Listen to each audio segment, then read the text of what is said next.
Coming to you direct from the nerve center of the galaxy's greatest comic. This is the 2000 AD Thrillcast.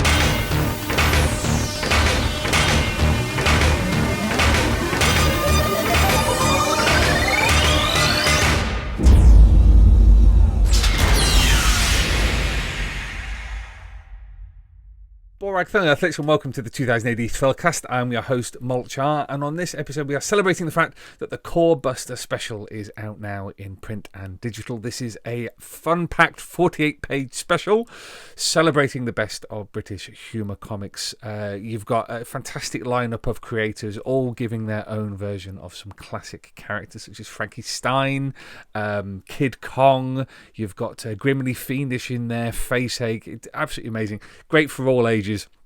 And in this episode, we welcome two of the creators that are in this special. Pye Parr, who used to be the chief designer of 2000 AD, but is the artist on Swines of Anarchy, and Ned Hartley, who has written two of the strips in the Core Buster special. So looking forward to talking to them.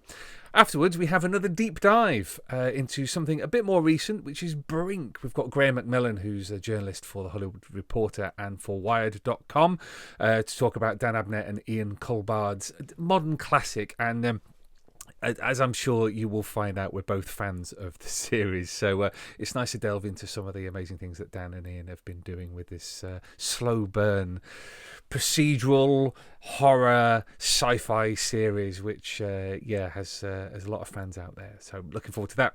Now, I don't know if you've seen it, but we put out a revised schedule of graphic novels for 2020 in response to the COVID-19 pandemic. If you go along to 2000ad.com/news, you'll be able to find the article that lists the effect that the virus is having on our publishing schedule. 2000 AD and the Judge Dredd magazine and our specials will continue to be published in print and digital.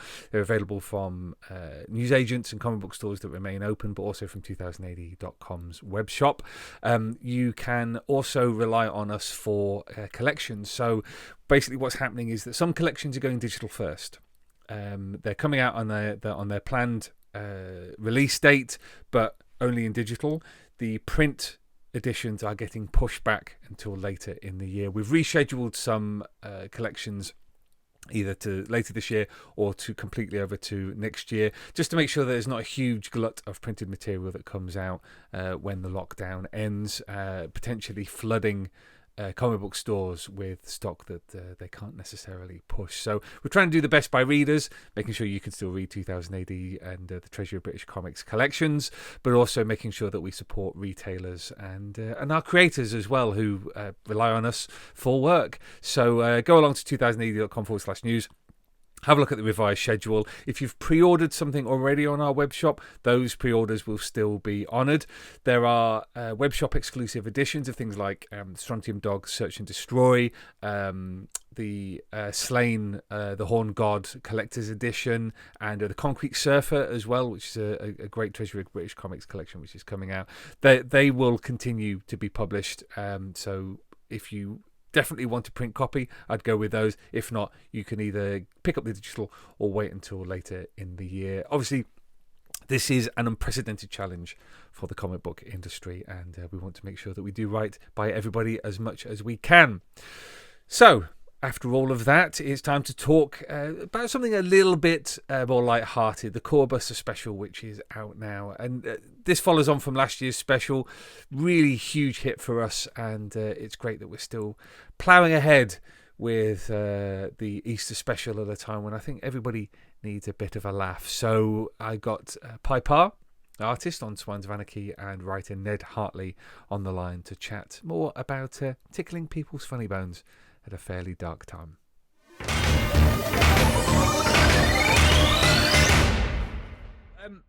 Core Buster special is out now, and it's great to welcome Ned, who's a writer on the special, and Pye, who's one of the artists.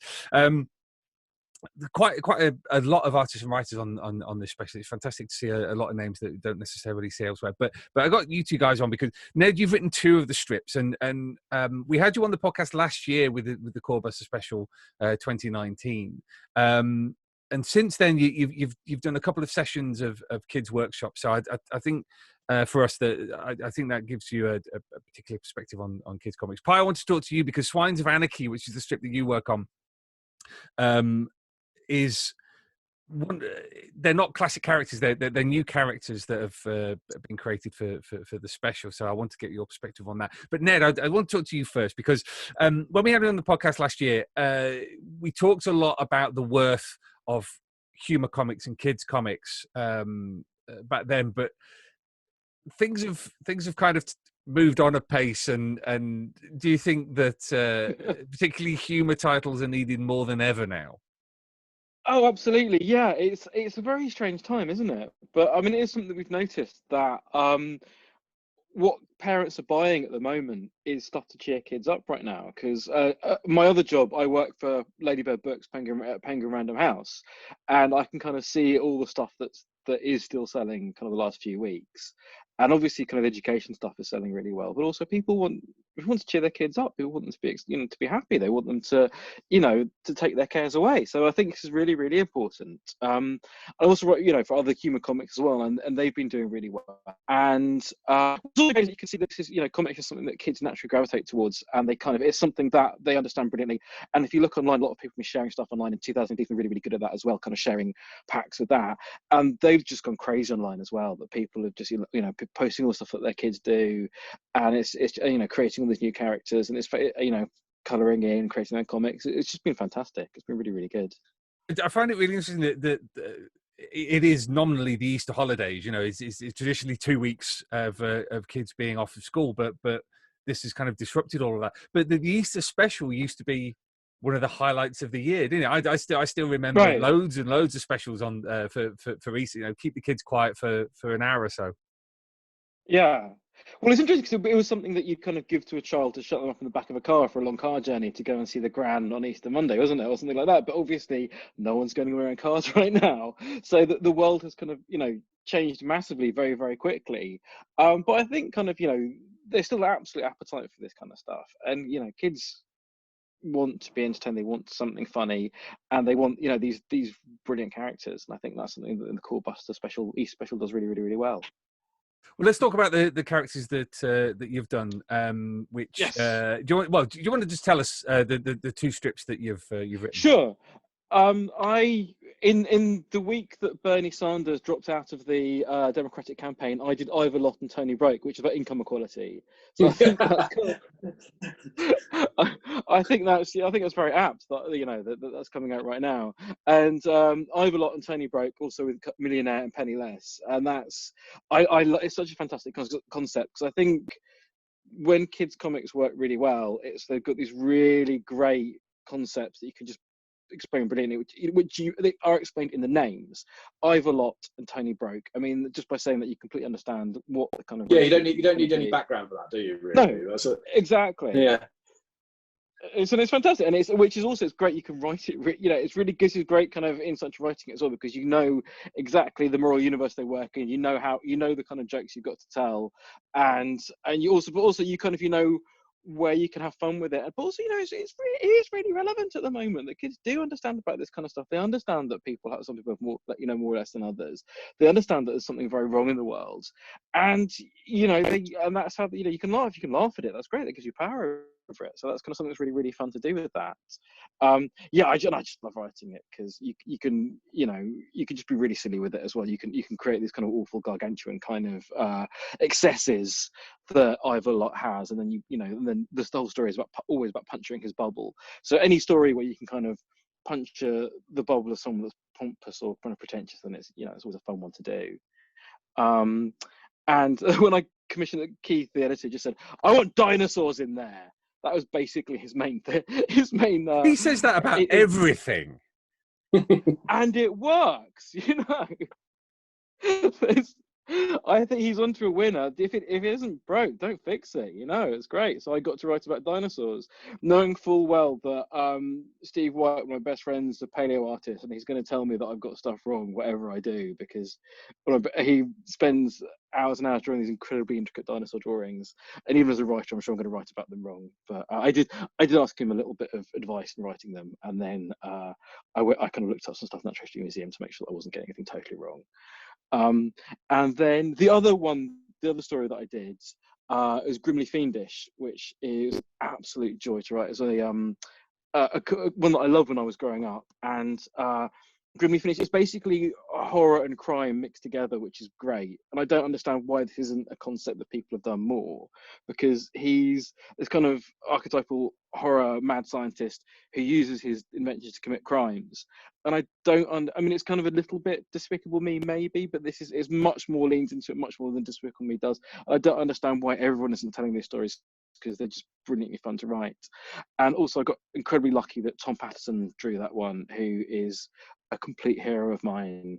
And as a writer, if you get Tom Patterson to draw your comic, it's brilliant, because he just fills every panel through these full of incredible gags, and it makes it look like you've spent ages writing it. And he does so much of my job for me, which is brilliant. With someone like Ivolot and Tony Broke, yeah, just in the last episode, I had David Roach on talking about the Masters of British Comic Art. Now, one thing that we did discuss was how comics back in the 70s and 80s especially seemed to have an incredible amount of class consciousness to them. So there were these parodies of toffs and rich people and sort of poor urchins and all this, that, and the other.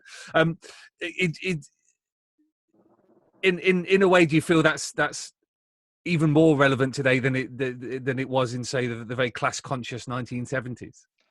I think you have to approach it in a slightly different way. I don't think you could have something perhaps like the Jocks and the Geordies, where it was kind of Scottish people fighting people from Newcastle every week. I don't think perhaps you could do that in the same way.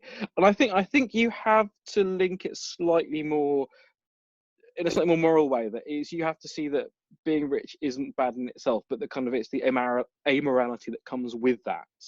That I think there's a certain perhaps level of aspirationalism in today's society that perhaps wasn't quite there in the 1970s. I don't know, but it's kind of, I try to make sure that it's not just that he's rich is the problem. It's the fact that he's rich and has no level of social conscience with it, and uses it to do awful things, is kind of and use it to try and get one over on everyone else. And I think that's the way to deal with it, because everyone likes an underdog story. That's a really easy way and fun way to set up an underdog story, is by making one person very, very rich, making the person very poor, because that way you can immediately see what the stakes are and kind of where the both people are coming from the beginning of it. But I think just inherently placing a class value on it, I'm not necessarily sure it's the same. It's quite the same. I don't know. I mean, what would you think, Mike? How would you see that kind of in terms of other conversations you've had about this? I find it interesting because looking at the rhetoric now around billionaires, for example, it seems, well, number one, there are more billionaires than there were back in the 70s and 80s. It seems a lot more visceral, it seems a lot more angry. The inequality seems to be more extreme. But when you're dealing with... I'm not entirely sure that kids see it in that way, though, because they do see someone like Elon Musk as quite a kind of role model figure in a way. That he is someone that, when I've been to, I do some of my work, I go to schools, we do kind of comics events with kids, and we talk about which celebrities they're aware of and kind of who's around there. And Elon Musk is someone that they kind of think is quite cool. And I'm not sure I do. I think he's a complicated person, but they like the fact that he's rich and he's an inventor, and he's kind of, Tony Stark is a important figure to them, and I think they kind of see him in terms of that. You're on mute, Mike. Clever. I unmuted Pye, but I didn't unmute myself, which is pretty clever. And for those of you watching on YouTube, Pye has been joined by a little furry fellow. Yes, this is Baz. I didn't know you had a dog. Yeah, oh man, he's like 13 or something. He's jeez, had quite a while. Yeah. Shows me what I know. But I wanted to come on to talk to you because Swines of Anarchy, which is written by Lee Langford, that's riffing off a fairly adult concept, the Sons of Anarchy. You got the TV show and all the idea of biker gangs and everything. when you were drawing this, were you aware that you had to make them slightly more cuddly than necessarily? Yeah, I suppose. But then, one of the kind of favourite things from remembering when I was a kid drawing stuff is when you do get a glimpse into sort of adult world. You know, like there's kind of like a beer gag in there. You know, they're clearly drunkards. Yeah. But like, it's not really overtly explained, other than just having these Hogmeister cans lying around everywhere. But yes, you don't want to make it sort of to the point where it's just sort of grim and vile, I suppose. Because I'm really, when we've done all ages comics in the past, when we've done the kids comics, I'm thinking 2000 AD Regened and the previous Core Buster special. One of the things I've seen a lot of people is criticism saying, well, in our day they weren't for kids really, you know, they were visceral and nasty and all this, that and the other. But you talk to parents now about stuff that they want to feed their kids, and it's not the same generations that are saying, well, we grew up on this stuff, it didn't do us any harm, are really nervous about the kind of things that their kids are absorbing. I mean, Pye, you're a dad. Are you aware of this kind of slight dichotomy about the things that we know we got away with when we were kids in terms of what we were reading? Yeah, but I don't think that's like necessarily a new thing. Like thinking that you somehow were less innocent or otherwise than your children are is like, I think that's like goes every generation, I think. Yeah, but then I suppose the thing is, like, kids are more aware of stuff these days, just purely because of the world we live in. So I do wonder whether, like, how much they will be aware of things like Sons of Anarchy. Like, I doubt very much they've watched it, but even if they're browsing to their own stuff on Netflix, they will have seen it and been aware of the, you know, what you're riffing on. You know, auto playing adverts when you're browsing through Netflix is, you know. You did Realm of the Damned for the magazine a while back, which was a very bloody, let's put it that way, yes, comic strip. Yeah. Tell us about your choices, stylistic choices for doing Swines of Anarchy.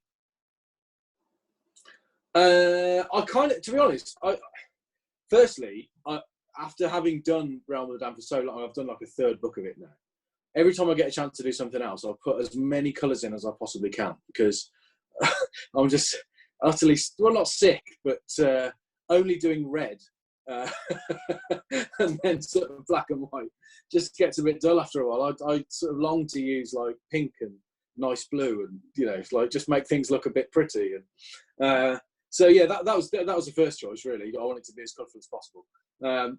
I kind of wish that I'd have pushed I said this to someone else, push the cartooniness of it a little bit more, because having drawn in a certain way for so long that clearly isn't suitable for a kid's comic, I'd like to go more cartoony, if you know what I mean, more stylized. But I find myself butting up against my own style when I'm doing that, and I found that a little bit frustrating. You know, like trying to draw everything, making it all realistic, but like not. I wanted to exaggerate it more than I did, and I don't know. Wow, I think I succeeded better this time around than the previous one. But who knows? This is the kind of thing that only I can judge for myself. Nobody else cares. You mentioned the cans of Hogmeister around, scattered around the place. When you've got an artist like Tom Patterson, who for me is one of those archetypal humor comics artists, you know, every single panel is packed full of Easter eggs and little details. Are you aware of that and wanting to play up to that, or is it something that you enjoy doing 100%. Anyway? Like he's the guy who used to do Calamity James in the Beano, is that right? I don't know about that specifically, but more than likely, yeah. I'll have to Google that in a minute. But yeah, like, and I loved that as a kid. Just all this sort of extra crap in the background. I love it. Yeah, and I absolutely want to put that sort of stuff in. But just fill it full of as many sort of sight gags as you can. You know, just to add a bit more depth than just a single read through. It seems to be one of those things that is a defining characteristic of British kids comics. You know, that you have just packed pages full of stuff. You know, when I was a young kid, I used to read the Bash Street Kids, and even the most basic stories had 4 or 5 sight gags per panel. I mean, it must have driven... Yeah, just things under desks and stuff happening in the background, and yeah, exactly. Yeah, in fact, I just literally got my comp copies of the special today, so I was just sort of flicking through it earlier. And again, looking at the Tom Patterson stuff, there's loads of these little. The thing he does, which I love, is labels coming off people's noses. Yeah, great. Just and it's as you say, absolutely full of that stuff. You've muted yourself again, Mike. I need to stop doing that. I'm making sure that I'm muting you two so that we're not overlapping, and then I completely forget to unmute myself. Anyway, Ned, how do you write for somebody like Tom Patterson? I mean, is it the case of... Oh, it's really hard. Right, yeah. Yeah, so yeah, I mean, I think what you have to do is you have to make sure that you've got a fun enough story with it, and that also you have a nice enough kind of world to give him that he can pick bits out of. I mean, I don't go around saying this jar is labelled newt, this jar is labelled snake's eyes, this jar is labelled bogies, stuff like that, because it's kind of doing his job for him, and he's going to do that better and funnier than I do anyway. But also, I kind of think if you kind of give him situations where fun stuff can happen, then I'm hoping that he can bring his absolute brand of brilliance to that, and just kind of really flesh out in the same way. I think when it's something like that, I think my job is more. And I always see writing a kind of a page or 2-page humour comic as like telling a joke. You need a kind of a setup and a punchline as part of it. That you need to be able to kind of, it's like, a man walked into a bar is kind of the beginning of it. And then I need to have a kind of, do you think I asked for a 12-inch pianist? At the end of it, really part of it as a way. Maybe not that joke. You can dub in a better punchline at the end of that if you want to. At the end of this, I'll do like 5 punchlines, and then you can just kind of dub in which one you think is the best. Like, I thought she was my wife, or stuff like that, and we'll just work it out. Well, one thing I wanted to ask you was what is the key to writing a good children's humour strip? Because, like you said, you've only got a page, 2, maybe 3, to deliver loads of sight gags, and at the same time a satisfying overarching gag.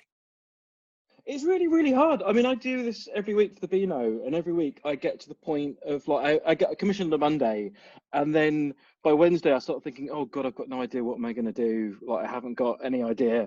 And then by Thursday I thought, then just an idea pop in there, and I've got one. And I think, I don't know, that it sounds really trite, but I just think if you make yourself laugh, if you think it's quite funny as well, then I think if you can keep yourself excited and interested, then it will be, hopefully other people will be as well. But then I write these comics, it comes every week, I give them to my 8-year-old daughter, and I can just see her pouring through them. And like you were saying, Pye, about trying to squeeze as many kind of different gags into panels as well. Like, these kids read all of them. Like, they will examine every single panel and make sure that, and see these gags do not get missed. They really love them. Again, as a kid, you kind of have less stuff than a grown-up, don't you? So you do pore over it far more. Exactly. Your first album you'll play more times than you will anything that you love a lot more later on. Right, and especially when it's yours and something you have ownership of, and you think, wow, this is a comic for me. I'm going to love this. I'm going to really make sure I understand every single different part of it. And like, I mean, I'm sure we've all got this, but I remember jokes from like, Buster Whizzer and Chips Beano from like 30 years ago. Like, I can remember even ones that I didn't particularly get at the time. I can remember them so clearly because I'd spent hours, looking at them. And I give the same to my daughter, and she doesn't read the ones that I do. Like, she'll just go straight past, and I'm like, what ones did you like? Oh, Swines of Anarchy. That's the ones that I love. That she really. It's never the ones that you think that are yours that she likes, because it's her dad stuff. It's not cool, but it's really interesting just seeing her watch it, and she'll go back over them. She's got a stack of comments by her bed, and just it's funny you say again, that. Again and again. When it turned up today, I got it out. I was like, oh, look at this, and Violet was like, oh, right, okay, and then I said, oh, do you want me to read you my one? She was like, no, just wandered off and did something else. Okay, cool. How old is she? 6. Oh, so yeah. So my daughter Violet is 8, and she's kind of now just starting to get to the point where she's getting into it. But Yeah. I kind of do the thing as well where I stealthily leave stuff near her that, like, I'm not gonna tell you it's good, but look at these comics that are, just look at this Calvin and Hobbes. I'll just leave this over here and you can read that, which is, I think that's the, as soon as you start trying to force stuff on a child that you're like, you must enjoy this, then it's the least cool thing to them in the world. So some of the reactions we've been getting to the stuff we've been putting out over the last few weeks, the freebies and things like that, have been really interesting. Somebody subscribed and then unsubscribed from the newsletter, the weekly newsletter, because you get a load of free comics as part of it, and just you can put a reason why you're unsubscribing, and it just says, got downloaded them for my kid, no interest, but thanks very much. And it's like, oh, okay. just leave them on an iPad. Yeah. No, I appreciate the honesty there. They're not obliged to like anything you do. At least absolutely. Yeah. And that means when you find a child that does like them, it's that much more honest. Like, a kid's not going to lie and say, yeah, I like them. Like, when they love them, they really, really do, which is great. Yeah. It's not like my wife, who pretends to like all the crap that I do and then secretly doesn't read it. Oh, mate. I'm feeling shared empathy here across the. Yeah, well, the thing is, as far as Charlotte's concerned, it's the stuff that keeps me away from the family. So when I sort of try and take a bit of free time with it as well, she's like, "No, go, shut up. Nobody cares." And I think that's entirely healthy. That said, I would like her to worship me. Well, which husband wouldn't, quite frankly? Look at where we're. So talented, it's wonderful. I know. I think what you want there is more of a groupie there, Pye. I think that's what you're looking for. Yeah, maybe I need a groupie. Is comics good for that, Mike? Are there a lot of groupies in comics? Is that can confirm no. I shall leave it at that before I get into any trouble. Fair enough. We've kind of touched on this already, but most of these strips, Ned, are resurrections of classic British comic book characters from the archive stretches back over 100 years, but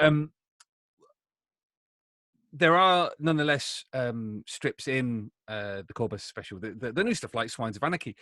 What do you think is the value of actually going back and getting these characters out of the archive and effectively continuing their adventures? Are they timeless? Are characters like Faceache and Ivolot and Tony Broke, are they without epoch in a way?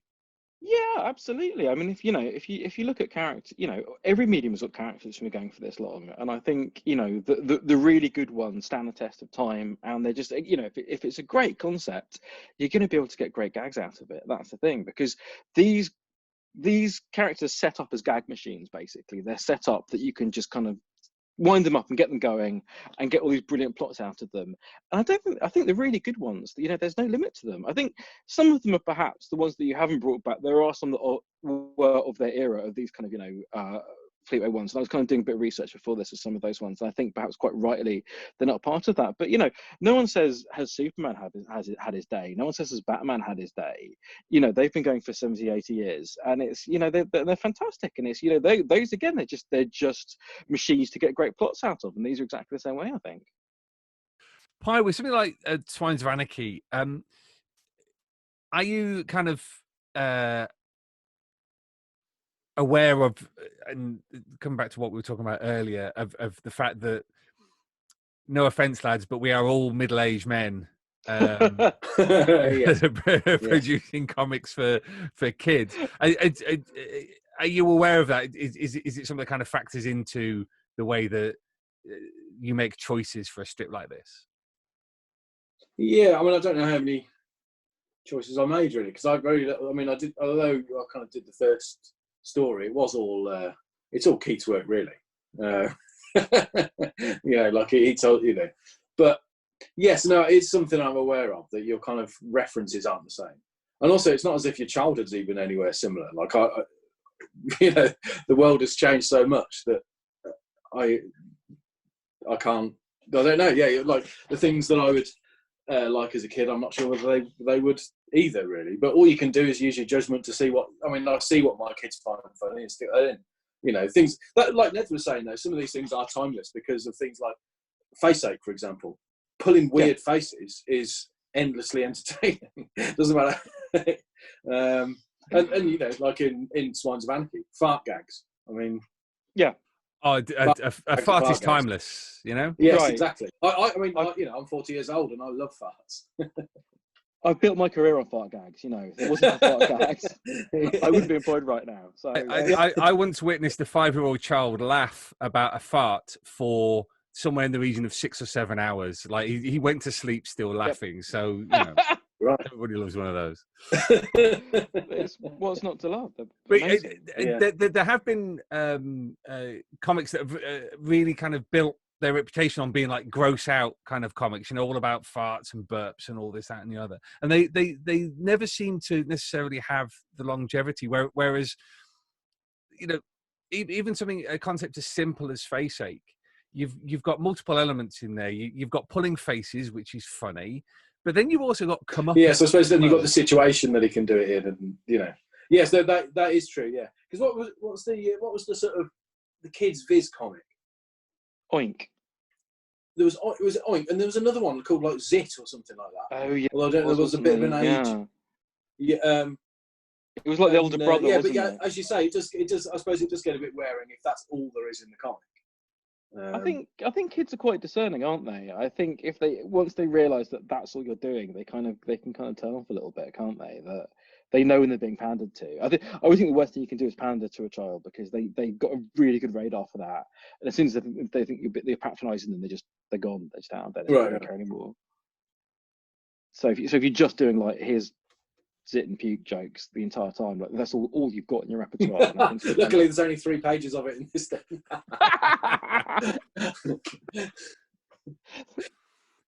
But in terms of changing tastes, because you know society does change, what people like change.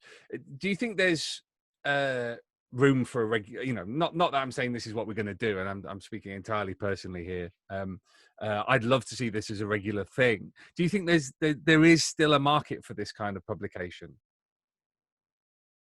Yeah, gosh, yeah. I mean, I wouldn't be doing this if I didn't think there was. I think it's fantastic. I think it's, you know, I think if it's done smart and in the right way, which it is, absolutely. I think there's a very, very boring conversation we've had about logistics and about how you do mail order and stuff like that. And I think that's a long conversation, which I'm not sure your listeners are particularly interested in.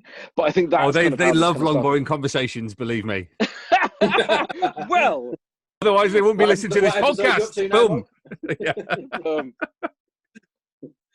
Yeah, absolutely. I think that especially the tide is turning. I think in terms of cover mounts and in terms of kind of the bit of plastic on the front of it. I mean, as someone, I worked in kids magazines and comics for 15 years, and by the end of it, I spent more time of my day working out what the free plastic gift on the front was than what the comic strip was going to be. And I think that kind of tide is changing a little bit now, and I'm hoping it is. I mean, who knows what's going to happen in 6 months to a year time in terms of supermarkets, in terms of stuff like that. But absolutely, I think there's a huge appetite for this kind of stuff. And I think kids want to be entertained. They want fun, ridiculous, silly stories. And I think this is the kind of thing which delivers it to them perfectly and brilliantly. And I think that, they respond really, really well to that. Yeah, I think one of the maybe one of the consequences of the lockdown is perhaps people are going to maybe understand that you can be on devices too much. Like, when we have normal lives to lead, then time on a device playing a game or faffing around has an allure. But when that is all you can do, I already know that I'm getting sick to death of having to stare at the same screen all day long. So perhaps there is a return coming for traditional media in a way that we wouldn't necessarily have had before. Yeah, and I think as well, like I say, I think a lot of people are buying more things delivered now and subscribing to more things right now. I think people are realizing that perhaps not as much stuff needs to be brought from supermarkets or newsagents or from shops. So I think there is, and if you look at the big success stories in kids comics the last few years, it's been the Beano, it's been the Phoenix, and they do incredibly good subscription models. And the same with Private Eye as well. And I think if you can get that right, then I think you can do really well for a regular one. And I think that's what the lasting effect I think is going to be one of the lasting effects of this kind of lockdown is going to be is that people want to have more stuff delivered to them because they realize that it can be done and it can be convenient. Pye, you look like you were going to say something just then. Oh, I can't remember what it was, don't worry. Well, we've been nattering away, and I'm aware of what time it is, and we've all got cold beers to go to, or not, unless you're Pye, in which case I might just have to do a quick trip down to the office. It's essential, Pye. It's an absolutely essential purchase. Yeah, when we're talking about kids' comics, absolutely, we must then follow it up with some kind of alcoholic beverage. But overtly grown-up activities. Yeah. Just to round off, if people want to find you online, Ned, where can they seek you out? On Twitter, I am at Ned Hartley, and my website is www.nedhartley.com. It's nice and easy. And what about you, Pye? Pyeparr.com, at Pye Parr on everything else. One of the most unique names I've ever encountered. It's wonderful. Yeah, well, do you know what? I'd like very much to lose the power part of it, but like whenever I go onto any platform, somebody in the world already has at Pye, like on everything, on the Xbox, on Instagram, on PlayStation Network, which is a constant source of frustration for me. I need to be an early adopter and then I can get it. Well, you know who chooses at Ned? Only Holland, the Netherlands. They choose that every single time. Selfish bastards. Selfish bastards, right? I know, it's terrible. Yeah. There is another Ned Hartley, and I steal all of these things before him. I feel really bad because we're friends now because there aren't that many Ned Hartleys in the world. So we kind of ended up chatting on social media, and I always steal all the things before him. And yeah, I feel bad, but not so bad I don't keep doing it. I'm basically the same. All the Molch-R stuff. As a new platform has come along, I've immediately tried to claim it as quickly as possible. So it's not a particularly common surname, but it must be really irritating anybody who has a similar name to mine. But I remember the struggle you had to go through to get all the 2000 AD stuff back. When we sort of first started at 2000 AD, and it took many years to. Well, I've not yet won. We're still 2000 AD online on YouTube because once you pick the name, that's your name on there, which is very irritating. Anyway, I should let you know. Is the other one actually available? No, it's somebody who hasn't used their account in like 7 years has it. I seem to think. So people that can't see this, a look of absolute weariness and horror went over Mike's face just then as he said that. It's an ongoing project. Let's put it that way. I'm not going to be ticking it off that to-do list anytime soon. But anyway, I shall let you go. Thanks so much, chaps.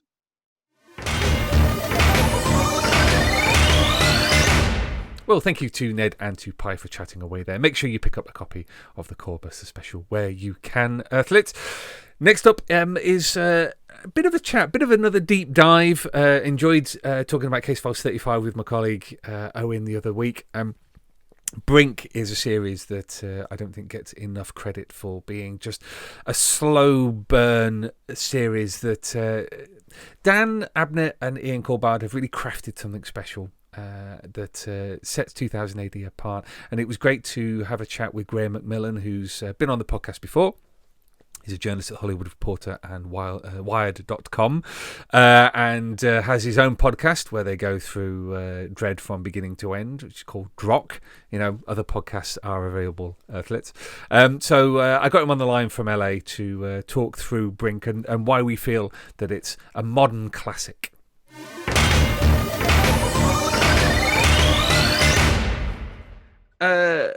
We're here to talk about. First of all, did you want to introduce yourself again for those who don't know you?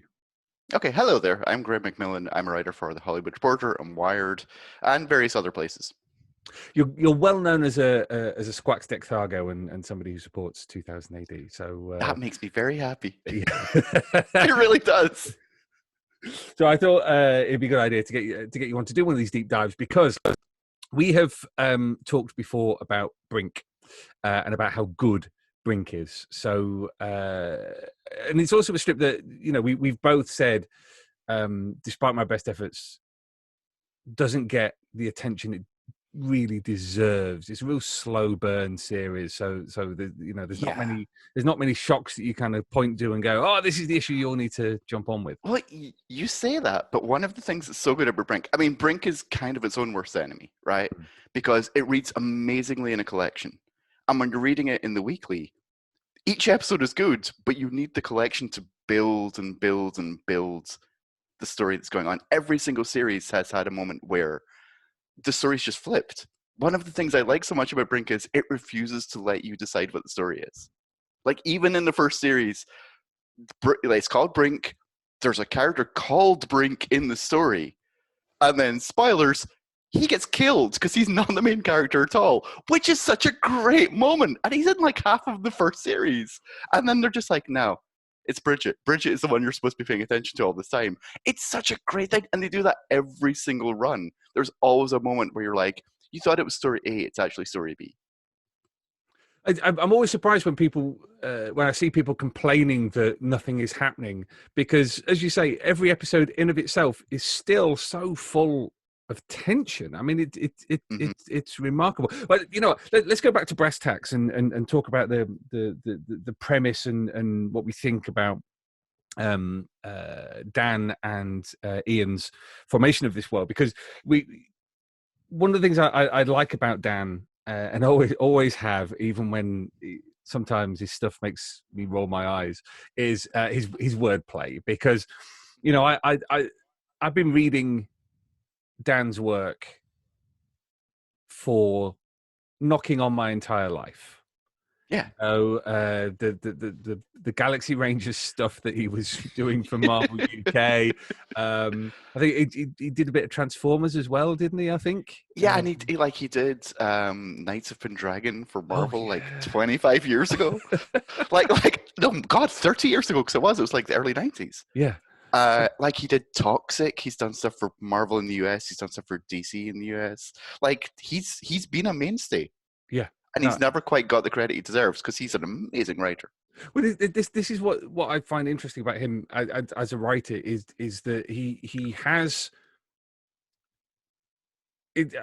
It almost sounds rude to talk about level of competence, because you just go, oh, it's just he's average. He's not. He's brilliant, but you kind of, because the quality level is so consistent at that high level, you kind of just take him for granted a little bit, Especially because he's been around for so long, right? It's one of those things where, like, you read a Dan Abnett comic, you know it's going to be good, but after you've been around for 3 decades, it's tough to go, yeah, but he's really, really good.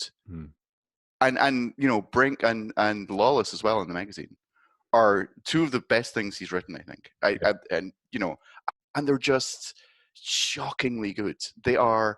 It's not just that they're competent, it's that you can't fault these 2 series. Every episode is completely complete. Every episode has a beginning, middle, and an end. And yet, when you're reading the collections, doesn't read as piecemeal, it doesn't read as episodic. It reads as a complete story.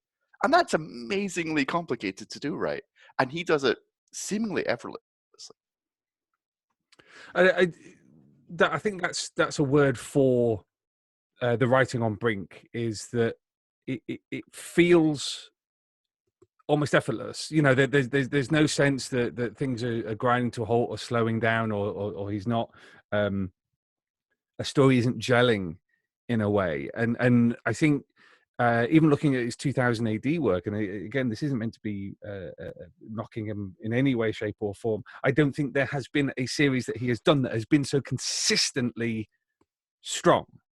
Yes, Brink doesn't put a foot wrong, ever. Absolutely. And honestly, there's very few 2080 strips you can say that about. Again, that's not a complaint. But, like, I love Dread. Dread is 100%, almost a perfect platonic comic to me. But we can all point to Dread stories where you're like, wow, okay, so that didn't quite work, but luckily there's another one along in a week. But Brink, every single episode is perfect. It's technically perfect. I tell you the thing that really strikes me every time I read his stuff is he's the new Jerry Finley Day. Part of me's like, I get what you're saying, and that also feels like an insult. It's not. Let me explain. Because Jerry's great strength was that he was an ideas man. I think Pat Mills has said this. A lot of people who work with Jerry have said this. John Wagner, he was such an ideas man. You look like a concept like the VCs, which is a series that Dan took over after Rebellion had taken over 2000 AD. And, you know, it is so strong. It feels so fully formed. It just appears out of nowhere, and you feel as if this has existed forever. Yeah. The same with Rogue Trooper. Yeah. You know, so incredibly strong. Harry 20 on the high road. For all my criticism of that series, it appears, and I get this world immediately. It is fully formed. It appears out of nowhere. Where I think Dan perhaps is different to Jerry is and again, this is no criticism of Jerry. After that strong start, sometimes I think Jerry found it difficult to know where to go with an idea. So things kind of tail off a little bit. Again, not a criticism. But with Dan, I always get the feeling he knows exactly where he's going with this stuff. Yes, yeah. And it helps that he always sort of streams a mystery through these things as well. I mean, Brink is a series of mystery stories that also has an overarching mystery behind it. You know, there is the sect activity, which is the series arc, for want of a better way of putting it, the thing that's threading all the stories together. But beyond that, every one of the runs has its own individual mystery. You know, the same's true of Lawless. Like Lawless has the who is Meta essentially running through it, and again, wordplay. Her name is Meta, but you know, he does it by giving you this idea of like a larger story. It does make you feel like you said, the story's going somewhere. He knows where he's going, as opposed to like I love Jerry Finlay Day's Rogue a lot. Like Rogue Trooper, the early stuff is just wonderful and it's so fun. But you can also tell that sometimes he's just like, okay, so I need to do a story and I don't know what the story is. But again, like Dan, his stuff is conceptually strong always. Like the world building on Brink is utterly complete. You know from the first couple of episodes exactly what Brink is in terms of the world, in terms of the higher concepts. But there's a story there, you know, and there's a story that he knows where he's going. He's not just like he's not following some vague concept. He has a story that he knows the ending to, which is one of the things that is so great as a reader, and one of the things that's so frustrating as a reader, because I really want to know what's happened to Mercury. You know, we're 4 runs in, and I still really want to know what's happened to Mercury. But I believe he knows. You know, I don't think that he's going to get to I have to wrap it up. Okay, Mercury was, and then he throws a dart and goes, okay, it's landed on, you know, Solution X. I think he knows exactly, and has known exactly, where the story is going since the start. Do you think it's unfortunate timing that we have something like the adaptation of the Expanse novels, which kind of hits similar beats to Brink, so that you know, because I read Brink before I watched the Expanse. Yeah. So do you think that's just a little bit of unfortunate timing? Because I think that there's so much to actually separate them, but the superficial similarities are still there. See, I think there is so much to separate them to the point where I can see the sort of conceptual similarities, but they're very different stories for me. Brink is, and part of this is the artwork, like literally a visual thing. Like Brink is much more colorful, is much more immediate. It's much funnier. Brink doesn't get the credit it is for being as funny as it is. And the Expanse is, they feel like different stories.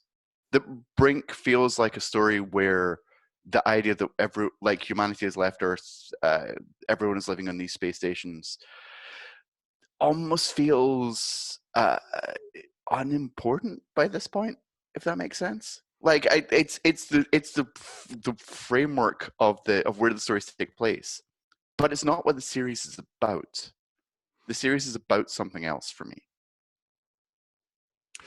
That's interesting because I I wanted to touch on that as a concept, and in contrast to something like The Expanse, because The Expanse does fit into notions of manifest destiny, American exceptionalism, where there is always hope. There's always a new frontier that you can go and conquer, and human beings will conquer it because they're human beings and they have an intrinsic reason for their existence. But with Brink,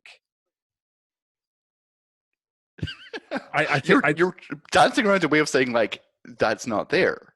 It's Because just in not Brink, because Brink that makes it very, very clear. This is potentially the end of humanity. We are on borrowed time. We are literally on the brink of extinction, and so that for me gives it a sense of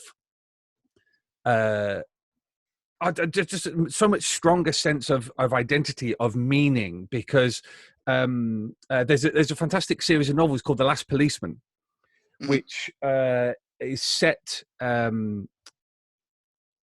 just as humanity knows that the planet is about to be hit by an asteroid. Yeah. And so society is crumbling, is becoming authoritarian. But there is a police officer who is he's autistic. He's on the autistic spectrum, and he is still doggedly pursuing a murderer. Yeah. And that narrative device, that framing device, I think gives a story a greater sense of purpose and meaning in the dying days of something. When you would assume that everything was pointless and meaningless and everyone was going to become incredibly nihilistic. Yeah. Actually removing the hope makes it feel a lot more real, makes it feel a lot more immediate and important. One of the things that I like about Brink is that Brink, like I described it as someone as a Mandelbrot story. It's a story that just every time gets bigger. And so I think in the first few episodes, it did feel like, not like The Expanse, but like the framework of the space stations, the framework of this is humanity's last stand, for want of a better way of putting it. Even though it's not as if they're fighting against anything, it's the reality. Like, Earth is gone, this is where we're living, and it's not good, the end. And it's a police story. And then it stops being just a police story and becomes about, what they call in the series Weird Life, right? And then in the second series, you get here's the construction of a new space station, and here are the people who are behind this, and it just grows in scale. And then they go inside the company that is building the space stations, and it grows again. And then the fourth series, she goes back to her home planet, and it grows again, because you just find there's more and more, not even to like the larger meta story, but to the everything of it all. And yet it's all still connected. This gets back to the idea that Dan knows exactly where he's going.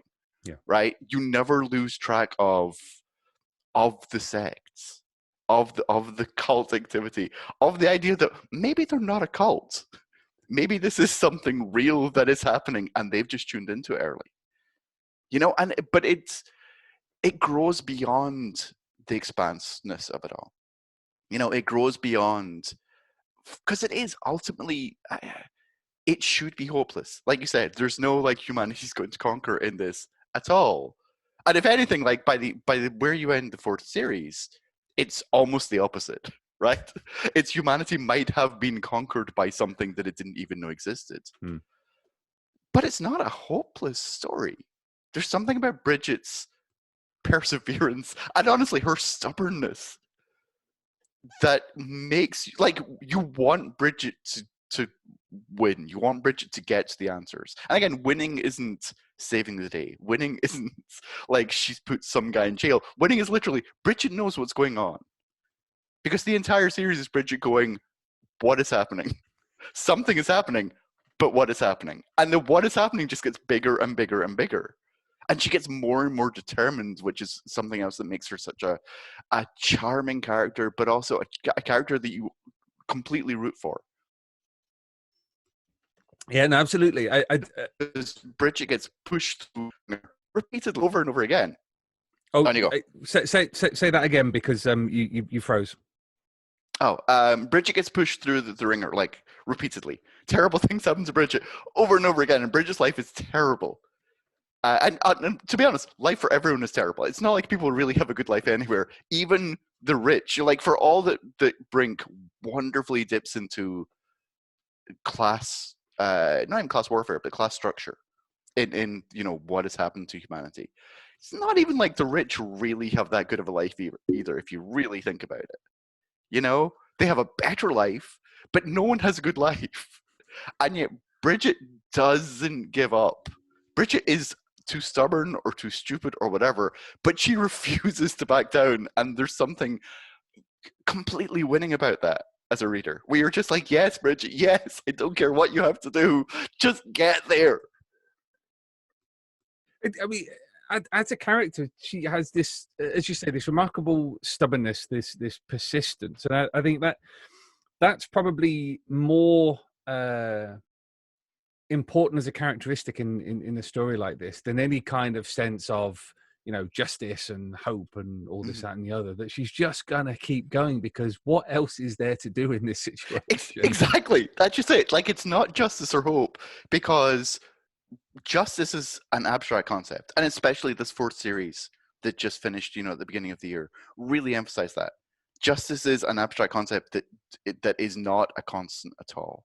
She goes back to her home station, and it's the law, quote unquote, is completely corrupt, and she discovers that over the course of the series. But you can tell that from the very first episode. Again, this is Dan writing in like Mandelbrot fashion. Just the fact that people can't curse because on that particular station it's outlawed and you get fined for it, which is the funniest concept. And I'm stunned that joke didn't get old for the entire 20 episodes of it. But you could tell from there, and then the more the story goes, you realize that justice is not a constant, and hope, as we said, is gone. There is no hope. It's not like they're going to suddenly be like, oh, we've got Earth back. No, doesn't exist. And for that matter, humanity is screwed. It just is. Being on these stations for this long have driven people insane. When Jeff and I do Drock and we talk about Judge Dredd, and one of the things we keep coming back to is Megacity 1 has driven everyone insane. Megacity 1 is such a dystopia that there is no normal anymore. But Brink is somehow even worse because there's no planet. And the realization of that has either broken people's spirits entirely or driven them actually insane. So hope's gone, justice is gone. It really is. All she has to push forward is her stubbornness. Is the fact that she just, honestly, is just mad. She is angry at not knowing what it is, because I'm not even sure she's angry at being lied to. She's just angry at not knowing the truth, and she will just keep going. And again, that's amazingly winning for me as a reader.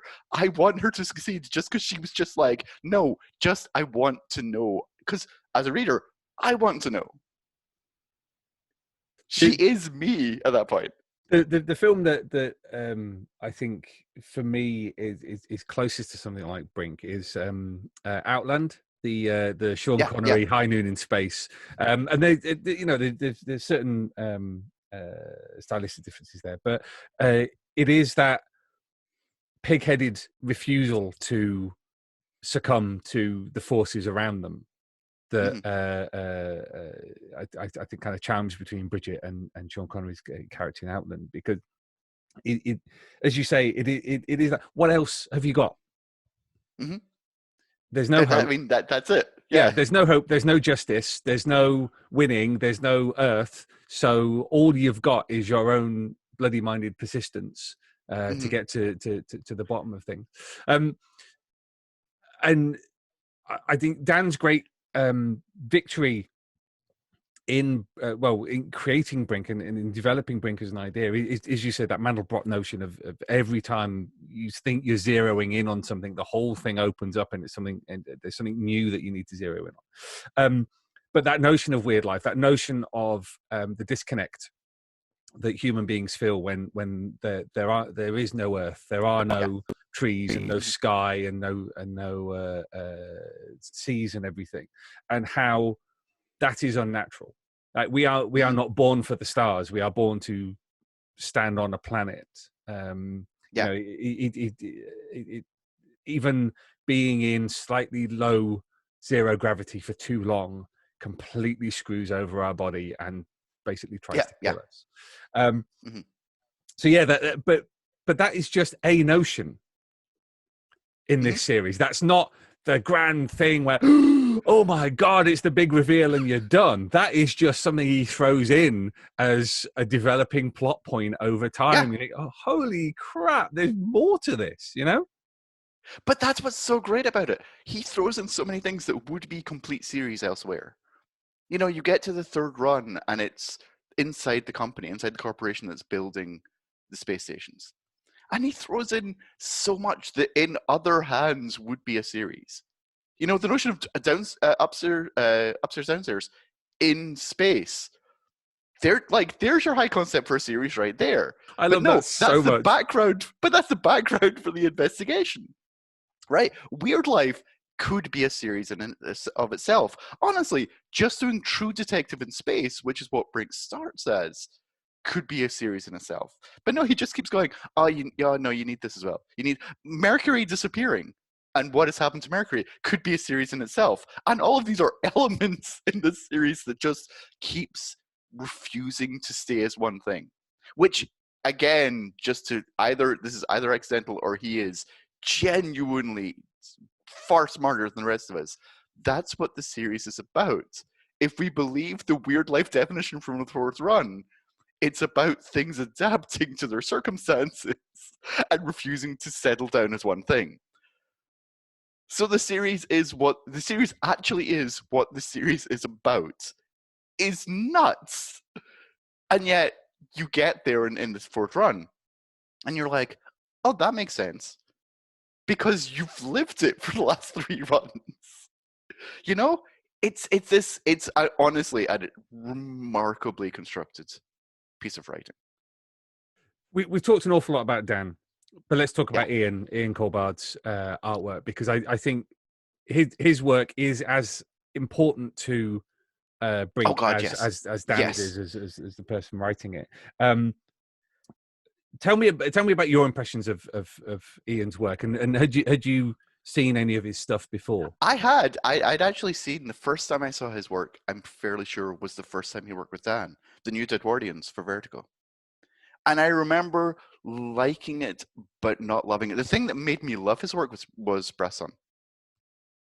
You know, which just has some amazing things. But Brink is... It's funny, I was having this conversation with Chloe the other day as I was rereading it. Brink is where you realize that he has the line work of like a Erica Henderson. You know, his character, if you take away the colors, if you just look at the lines, his characters act in a way that is incredibly human, incredibly understated, and wonderfully ugly is not the right word, but it's not pretty. You know, there are shots where you completely believe the way that Bridget is moving. You understand that. You've seen that in real people. But it's not the way that comic characters move. There's shots that are not classical comic shots because they're taken from such an angle that is unflattering. But he does this repeatedly in this series. Like the character acting, the movement of human beings in this is on itself just, technically amazing.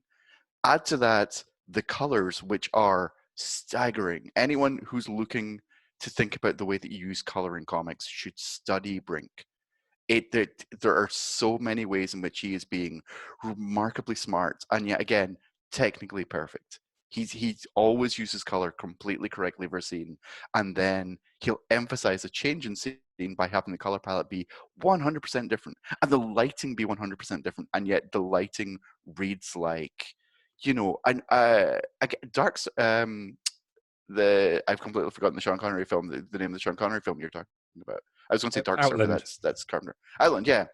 Like 70s sci-fi is in terms of lighting, in terms of place in Brink is very much an influence. It's very prevalent. but the color work is beyond anything they could do then. Like, his colors are so bright and vibrant. It's genuinely stunning. And then on top of that, his design work. This world feels real. Like, these stations feel real because they make sense. We immediately go, I know what that space station looks like. I can imagine how that works. I know how these various environments look like because they make sense. I know what who these characters are because of what they're wearing. You know, the tracelets, all of it. His design work is, I mean, if this was a US comic and it was getting the attention that it deserved, and it really should, but if this was getting the attention it deserved, people would be singing his praises and he'd be winning all the awards because his artwork in this is, I mean, next level. There's that bit, I think, at the beginning of Skeleton Life where, not even at the beginning, but where they realize there's something wrong with the station because everything's slightly off from the plans, and it induces nausea, it induces uncertainty and fear. And not that's necessarily what Ian is doing with the artwork, but is that kind of that slight uncanny valley that as you say, he's doing stuff with perspective and with the human form and with environments which just are unsettling in of themselves. In the High Society, when Curtis is being a maid, and you're entirely right, it is upstairs downstairs in a space station. That kind of almost like they're gliding. You know, like you see maids in period dramas where they barely move their bodies as they walk to create that. Yes, because they're invisible. Yeah, and he gets that over in the page. Yeah. There's no movement. It's a comic, but you understand instinctively what they're doing. Yeah. It's just uncanny. Yeah, absolutely. And it's always interesting to see people's reaction when we put up teasers online. For me, you can always tell if someone's not a regular reader, if their reaction to Ian's work is negative. Like, there are regular readers who don't like his work, and that's fine. But just sometimes online, you see someone read it, oh, what the hell is this? And you go, well, number one, you're looking at it out of context, and number two, it's a teaser. Calm down. Number three, like, be inspired by that to go and actually check this stuff out, because it isn't like anything that you're already reading. It's not Bolland. Only Bolland can be Bolland. Maybe Tom Foster. But you know, 2000 AD has always excelled at that. Of bringing artwork that you wouldn't necessarily look at it and go, well, that is traditional. Yeah. And it's so funny to see how that evolves, right? Because, like, I remember, I'm old. I remember when Bisley first came into the prog, right? And Bisley stuff looked nothing like anyone else's. Like, not even slightly. But you understood, like, you're like, okay, this is brand new. But honestly, kind of one of the reasons that you read 2000 AD is for something you don't expect, right? Like, that's kind of, it's what 2000 AD can do that other comics can't, which is there's 5 strips every week and you have the space to have a stinker. And, you know, everyone who's read 2000 AD for any length of time knows the periods where, like, you know, there's really 3 stinkers and you're kind of struggling. But you expect to have something that is new, that is unfamiliar, that you might not like. But 2000 AD is an education. Right, you get to see things you've never seen before. Yeah, I mean, if you just think about the kind of roster that we've had over the last sort of 10, 15 years, we've got Ian Culbard and Disraeli working for us on a regular basis. Yeah. Now, any publication that can hold on to 2 artists like that, not only that, but allow them to thrive and to do stuff which is just, you know, you look at Disraeli, the way Disraeli has evolved on Scarlet Traces and things like Helium. And then you look at Brass Sun and you look at Brink and you go, bloody hell, you know, we've got one of the best artists in the biz working for us. Not exclusively, but not far off. You know, he's done others. He's done stuff for America. He did New Dead Warriors. He did Mountains of Madness for Self-Made Hero. And that's all great. But look at the chunk of work that you know, he's put out over the last decade. It's incredible. Yes. But I mean, you look at what Culbard's done, right? And Brink is I don't say Brink is best, but I kind of want to say Brink is best. Like Brink feels like it's the culmination of everything that he's been doing for such a long time. It's got the precision, it's got the color, it's got the character. It asks so much of him because it's such a complex strip. Again, you read it episode by episode in the prog, and each episode feels like is good, is complete in and of itself. But when you look at it cumulatively, you realize quite how much Abnett's asking of Culbard in every single episode. And again, Culbard does it in such a way that you don't even notice. Like the amount of world building he does with the art is easily equal to what Dan's doing. Easily. But you don't notice because it happens seamlessly and he makes it look pretty. Do you know what I mean? Like you can't scroll through Brink without at least going, oh, this, you know, it might not be what I'm used to, but it's colorful and it moves and it, you know, it's dynamic.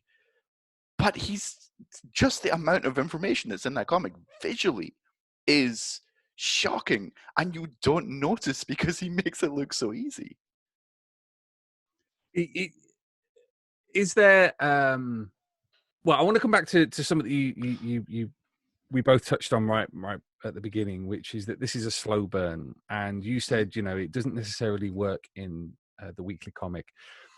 Is that a weakness, if in your eyes, the you know, you're being asked to read this comic every single week, but then we're saying, well, it only really works in one massive chunk? Well, I don't know what your experience was reading 2000 as a kid, but there were series that you read weekly and you like, that was it. And then there were series, or at least for me, that I read weekly, and then when the run was finished, I'd literally pile up my comics and I'd just read those, you know, because they do work cumulatively. And, you know, something like Zenith, right?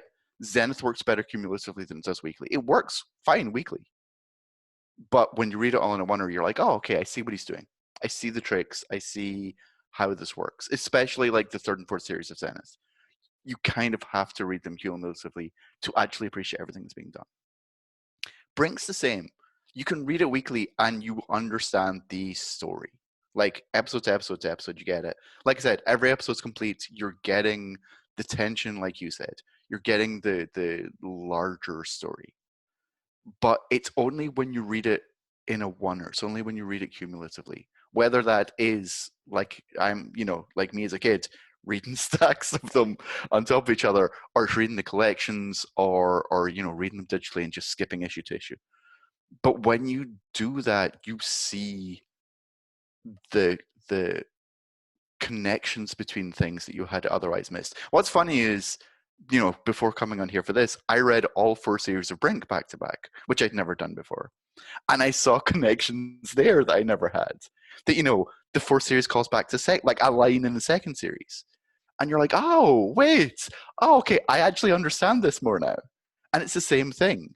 It works fine in a weekly, but it's so precise that when you read it as a one-er, you're like, oh, I'm getting so much more. Well, I mean, I ultimately cheated back when I was reading 2000 AD because my first experience. You read best of when you were a kid. You read the collections. Yeah, because I wasn't old enough to have read it the first time. So my experience of early 2000 AD is in collection, effectively. Mm-hmm. But it's like, you know, now from reading 2000 AD, like even just like while you've been working for 2000 AD, that things read differently in the prog and things than they do in collection. And there's no right or wrong way. There are, don't get me wrong, there are strips where they don't really work in one format or the other. You know, there are stories that work great in the prog, and then when you read it in the collection, it's overkill. And you're like, I can't read this collection in one sitting. I'm going to have to take a break. And there's just the opposite. There's stories where you're reading it in the prog and you're like, I don't quite know what's happening. I've forgotten. Like, I've lost track of this thread. And then you read the collection and you're like, oh, wait. Okay, it makes sense now. And Brink's neither of those. Brink works fine in the prog. It's just that it works better in collection. Do you think that's something that's changed over the last 30 or 40 years? That Oh God, yes. Yeah. Yeah, well, I mean, collections are a thing now. Don't get me wrong, when I was a kid, Titan were doing collections, but that felt external. It felt not a sure thing, for one thing. And also that it wasn't really in the hands of the creators or 2000 AD. It's literally a different company doing it. And now it's a fair bet to assume that almost everything that's published in 2000 AD is going to be collected eventually. It's especially if it's a success. Don't get me wrong. There's going to be things that the readers won't climb onto, and they might fall through the cracks. But I think that creators are much more aware. Like, you even just look at how a story is structured in 2000 AD now. It used to be first page was a recap, 3 pages of development, last page is setting up the cliffhanger. And that's not the case anymore. Because you would read the collection, read the Titan books, and you'd get that rhythm. Even if you read now the Strontium Dog Search Destroy Files, which I love, some of my favorite comics, but there's a rhythm that you have to fall into, right? Where you're like, story, setup, recap, story, setup, recap. And when you read a collection of anything done in like the last 15, 20 years, that's not the case, because creators know you have to be more subtle about that stuff, because when it's collected, it's not going to have the logo at the start of every episode. It's not going to have the Nets Prog thing at the end. And you want it to read relatively seamlessly. One of the fun things about reading Brink in collections is I forget where the episode breaks are. And I'm only really reminded where within a scene, all of a sudden it'll give you the box reminding you where you are. And I'm like, oh, okay, that must have been the start of an episode. I must admit, going through some collections, particularly the Dread ones, I think when they take out intro boxes and everything, I'm like, no, I need to know that this is the rhythm, how it goes. And quite often it's because there's one panel that has a lot of space in it. And you go, well, that must be where all the yeah, exactly, yeah, the logo and everything was. But coming back to Brink,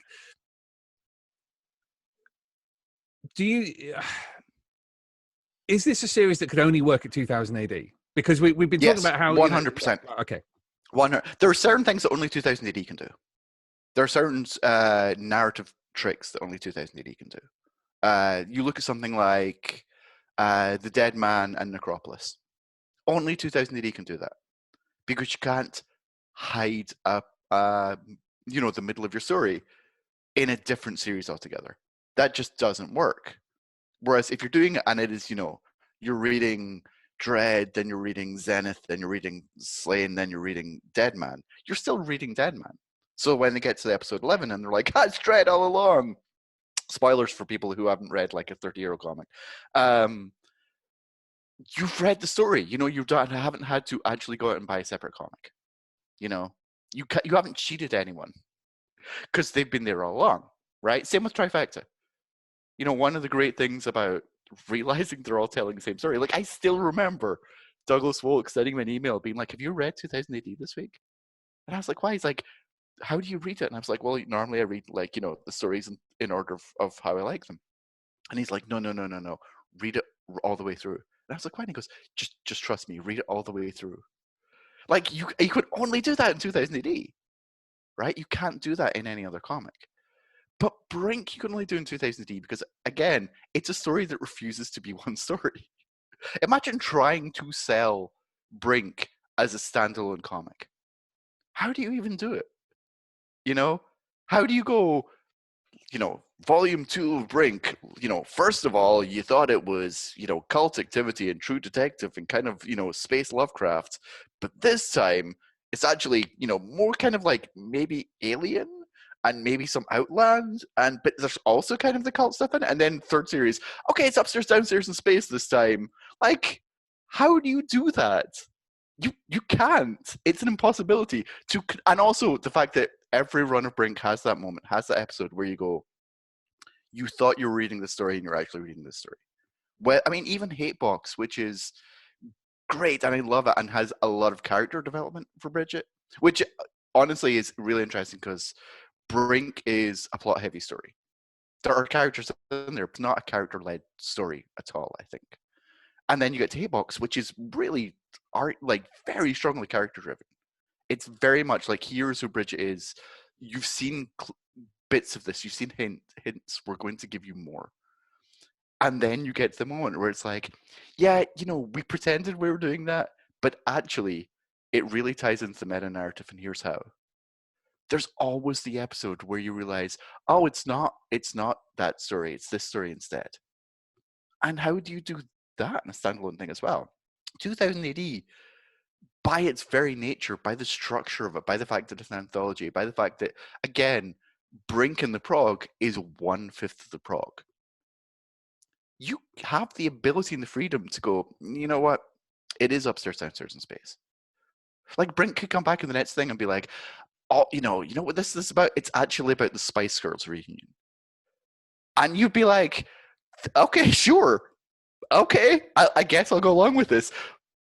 But you have the freedom to, because even if you don't want to read about Spice Girls reunion, and shame on you if that's true, you will still have Dredge. You'll still have 3 other things in there that you'll be like, okay, I'll read Defoe, or I'll read Savage. I'll read any of the other strips that are going to be running.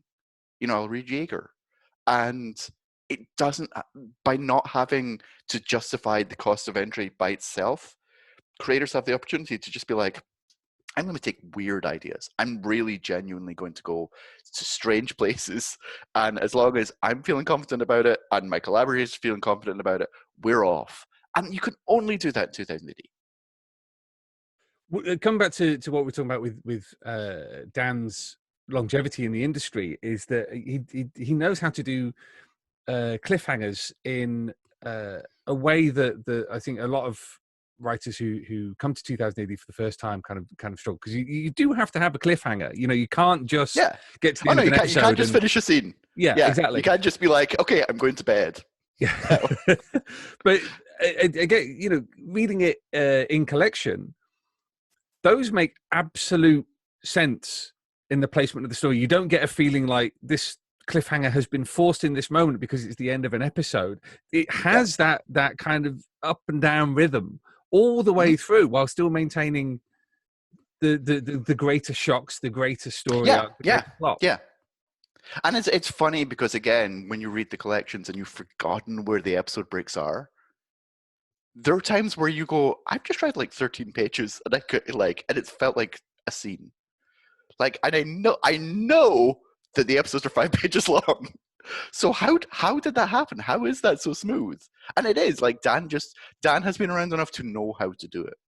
Because again, when you're reading this serialized, you do understand this is the break. This is the chapter break. Like, and I want to come back next week. I want to know the answer to whatever the question has just been asked by a character. Or you set up X mystery and I want to see what the resolution of that is. But when you're reading collection, it just reads smooth. And again, it's not to complain too much about the other thing, because one of the things I like about reading Old Strontium Dog, Old Dread, Old Rogue Trooper, whatever, is sometimes you do just get that cliffhanger utterly forced out of nowhere. Like a scene's happening and all of a sudden it's like, Drock, someone's come through the wall. And you're like, okay, great. That's absolutely nuts, but I'm fine with that. Why don't you think, why do you think Brink hasn't got the credit it deserves? Is it because it is such a slow burn and you've not got that wham bam thank you ma'am? I think the slow burn, it's multiple reasons. I think the slow burn hurts it with a large portion of what people expect from 2000 AD. Because for a lot of people still, 2000 AD is Dread, right? And so they're looking for something that is, as I was going to say, violent, but like if you think of what Dread's become, like Dread is also a work of amazing subtlety at this point. Don't get me wrong, you still get like ridiculous over the top Dread, but if you just think about what like Wagner and Rob Williams and Mike Carroll and all these writers have done with Dread, Dread's grown far beyond the outsider view of Dread by this point. But the outsider view of dread persists. And so the outsider view of 2000 AD persists. It's 5 pages. There's going to be a very dark humor. There's going to be hyper violence, and it's going to thrill power. It's going to literally just hit you between the eyes. And Brink is not that at all. Like Brink is, I mean, to its credit, purposely not that at all.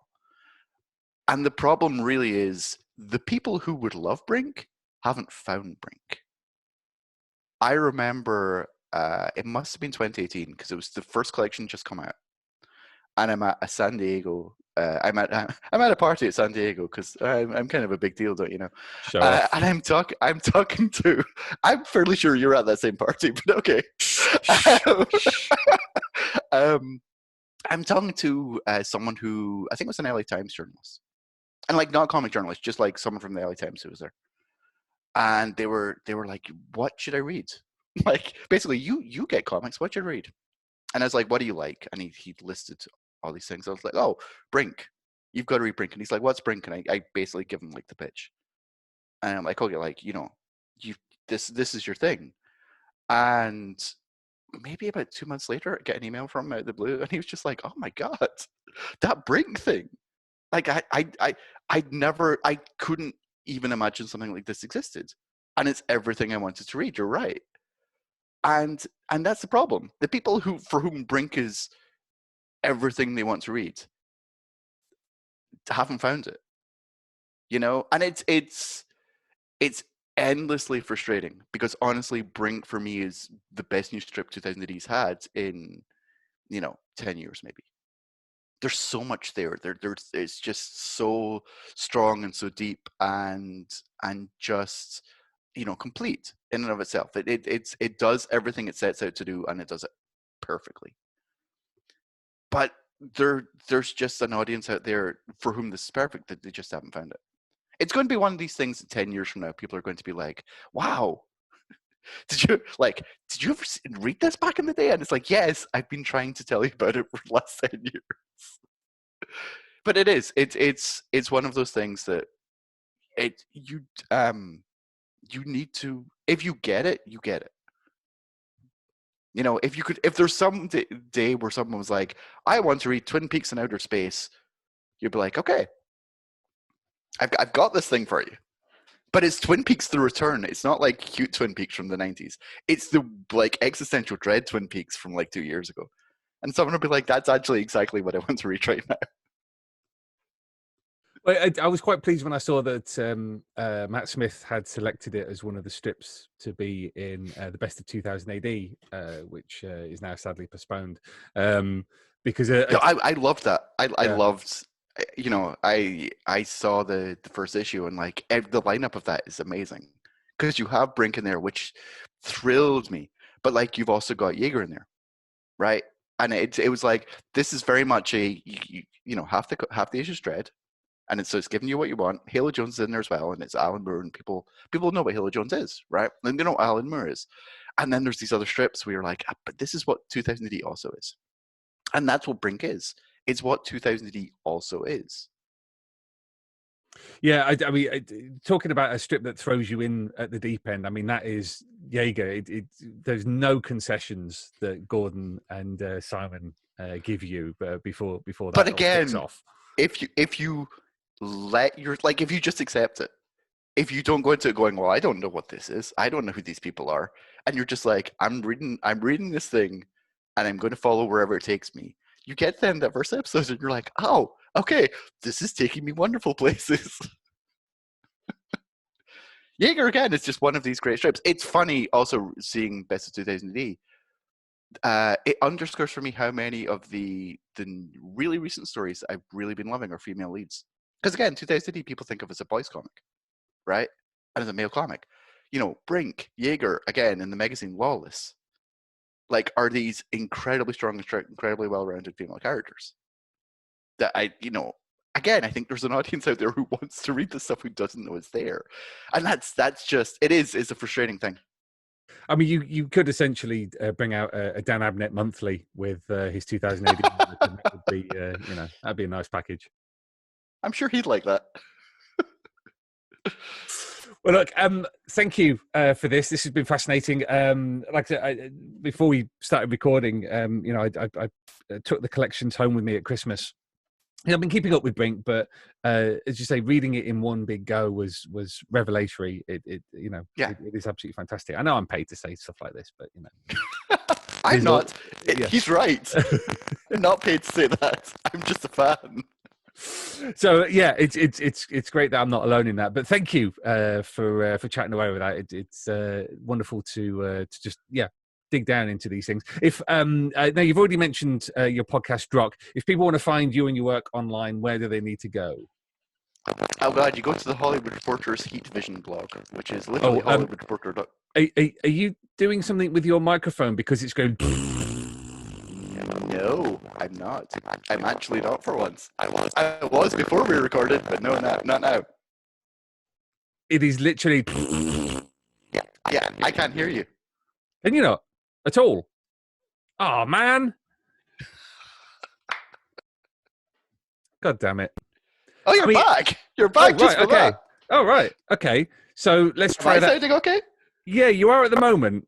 Let me Okay. just take. Because I'm pressing the space bar to temporarily mute me when you're talking. So you start talking now. Hello, it is me talking. Is it the space bar? Is that the issue? No, it's absolutely fine now. Yeah, who knows what This happened? is really weird. So let's try that again. You've already mentioned the Drock podcast that you do. If people want to find you online and listen to the stuff you do, where shall they find you?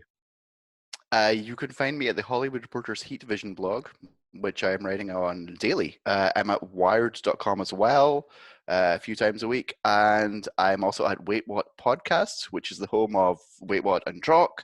And I'm on Twitter. I'm at Graeme M on Twitter. And that's the weird Scottish spelling of Graham, isn't it? Or the correct spelling of Graeme. Yes. Or Graham. They call you Graham in America. I don't get it. They call me everything in America. My name confuses people here. Graham. Anyway. I've had Graeme. Yeah. Oh, bless them. Right, lovely. Well, thank you very much indeed for that. It's been an absolute pleasure. Thank you. Fantastic stuff. And if you haven't read Brink in Collection, then I seriously suggest that you remedy that as soon as possible. Earthlets is available in print and digital from 2000 AD's web shop and apps. And thank you to Graham for taking the time in his schedule for a bit of a deep dive. If there's series or characters that you'd like us to do a deep dive on the podcast, then please just let us know. Thrillcast at 2000ad.com. That's Thrillcast, all one word, at 2000ad.com with suggestions for guests and themes and whatever you want. Thank you very much for the feedback on the lockdown tapes. It is very much appreciated. We'll be back next week when our feature interview episode will be with Ian Kennedy, who is an artist. Anybody who's got a love of comics from the 50s, 60s, 70s will know, and I'm sure love Ian's work. His career continues. He's only in semi-retirement, churning out stuff left, right, and centre, and just some beautiful work still.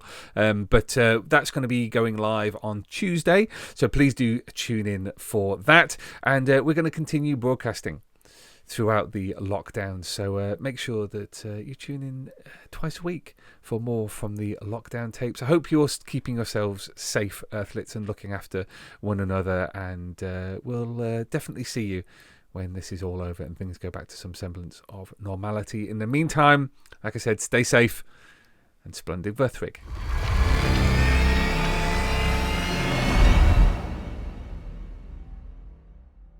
Alert! Alert! Alert! Fill power levels dangerously high. Alert! Alert! Read 2000 AD every week. Ask your comic book store or newsagent now.